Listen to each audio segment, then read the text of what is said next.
Now, this is the other photograph. There's another way to do it without using a metal instrument. Oftentimes you can do what I call the rub off or the peel, and having wetted it the same as the other one, put it face down on Mylar. I'm actually just rolling the remainder of the papers off of it. Oftentimes the best tool you're going to find is just your hands and your fingers. They're certainly more sensitive, and it's a direct input to your feel for the item.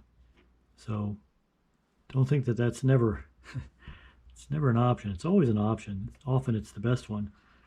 And sometimes you come upon this as the better option while you're, scraping things off, and you realize, hey, I know something better. I can abandon that tool or that technique. Always be aware of that. Always think, is there a better way to do this? See how like a huge piece that is rolled off there. And sometimes rolling off happens where scraping just doesn't work. And you can get frustrated and try to continue to scrape better, which often means that you are applying more pressure. And that's never a good idea when you're doing treatments. So if you get frustrated, try to be aware of that. You might want to just put a pause on your work for a little bit until you become a little less frustrated, and maybe reconsider what you're doing. It might not be your technique, it might be the tool, but more than likely it's you. It's this old saying, it's a poor workman that blames his tool. And often you find that like, it's not sharp enough. It's just, if I only had a more expensive one. But really, I'm using my thumb. I can't think of a more expensive tool that's more adaptable.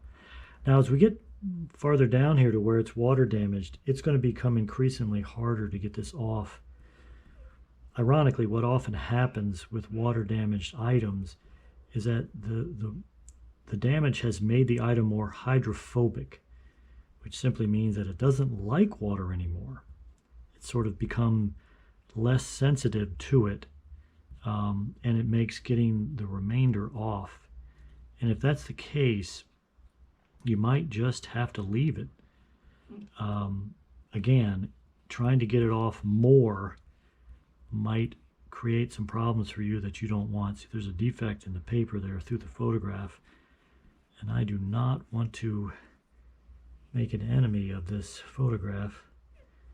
I certainly don't want to make more work for me. So do what you can. If you can get 80% of this off, that's a great deal removed. And if you can get it down to a layer that's very difficult to remove, that's fine, because that means when you go to mount the item, it means what adhesive you use is going to pretty much adhere very well to it, and then therefore the mount that you put this on is going to be very well adhered to it as well. So sometimes, eventually it always works out, but you just have to be aware of that and give yourself some room to maneuver. The outcomes might not be ideal. They might not be exactly what you predict or want, but in the end, the goal is the preservation of this photograph. The goal is not, well, let's face it, the goal is not the perpetuation of your ego. Now, that's not to say that having the urge to succeed is not a grand thing. And that's very helpful to make you think of different ways to accomplish a task. But don't do it at the expense of the item you're entrusted with.